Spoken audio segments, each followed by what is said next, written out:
Welcome to our Excellence in Action National Area. I'm so excited to bring you our training segment for tonight's meeting. We have a couple of consultants in the room. Thank you so much to the amazing Christy Barnes for being our cameraman. Janelle Hernandez is here. We're going to celebrate her accomplishments at seminar. And I have a beautiful guest here tonight also. Her name's Mallory. So they're listening while I'm doing our training. So if you hear some snickering or clapping and applause, I'm sure that'll be happening in the background. Right, girls? Yes. Applause. Yes, applause. Yay. Okay, so I'm excited to bring you our training tonight. This is all about the power of intention. I got this on a coaching call today, and I love this. I adore this message. The power of intention is all about setting an intention or a mood for your day. When you decide what you'd like to happen, you open the possibility for that very thing to happen. Versus if you decide, oh, this is going to be a day, guess what? It probably will be because you've opened up the possibility for that to happen. So focus on what you would like to have happen and you give that a possibility to actually happen.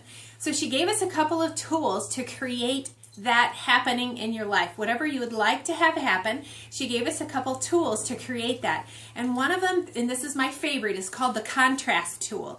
She said, when you write down what you don't want in your life first, and then on the opposite side of the page, what you would like instead of that, you're giving your brain a choice. Just like if you go to a food buffet, perhaps, and you go down the aisle and there's all these choices of things that you really love and then things that are really not your favorite. When you focus on all the things that are not your favorite, then you don't even see the good things. However, but if you just forget about those things, you look at maybe creamed peas and you really dislike them, but you just don't give them any energy. You just focus on the, oh my gosh, watermelon. I'm so excited for that. And you focus on the joy of what you do want. That's giving your brain, the reticular activating system in your brain, the option to choose the things that you really do want to have more of in your brain. So she gave us a list or an assignment to do this a contrast exercise. So this contrast exercise, she said, make two lists. One side of your paper is everything that you'd like to release, and then on the very opposite side of the paper, all the things that you would like to embrace.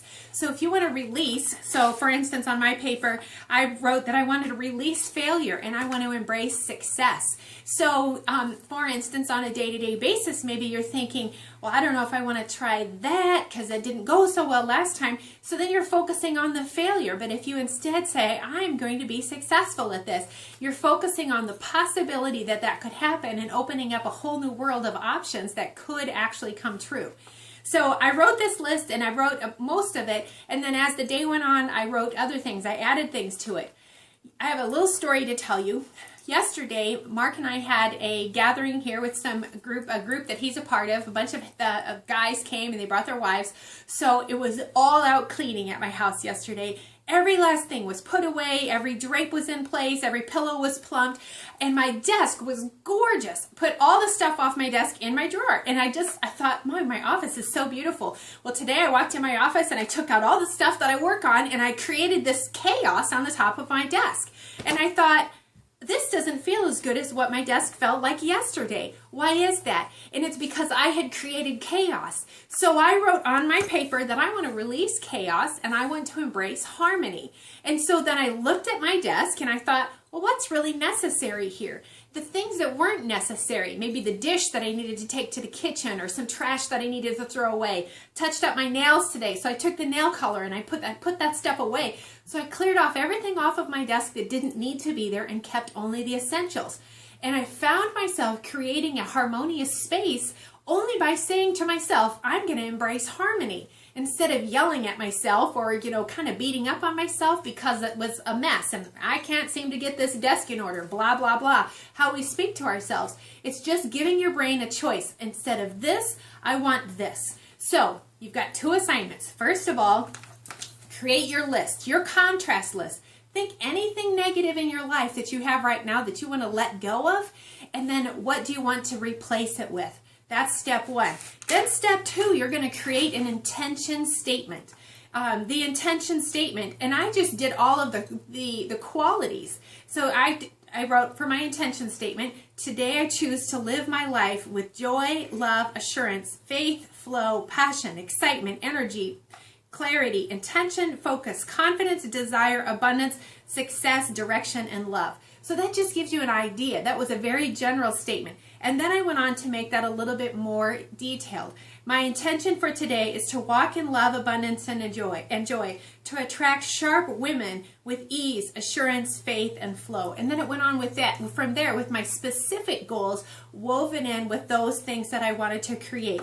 So those are the 2 assignments that I wanted to give you for today with our class on creating an intention. The last thing I will show you really quick here is this board. And this is a board that I created. It's just a dry erase board, and these are all of the intentions that I would like to draw into my life. I'll also post this picture with the video. But these are all the things that I want to create more of in my life. So I just wrote out all of these words with different colors because color really speaks to me. It really moves me. It motivates me. It creates passion. So it's on the dry erase board. And okay, here's true confession. This is what sits on the sink right across from the potty where I sit 3 to 5 times a day. And so when I go in for my every couple of hours potty break, this is what I'm going to see. And it's going to remind me to check in, to give myself a checkup from the neck up, like Zig Ziglar used to say, to give myself a quick check-in to say, am I creating the intention that I'd like to have happen today? So there you go. Hope this helps you to create the amazing life that you are meant to have. Have a blessed day. Bye-bye.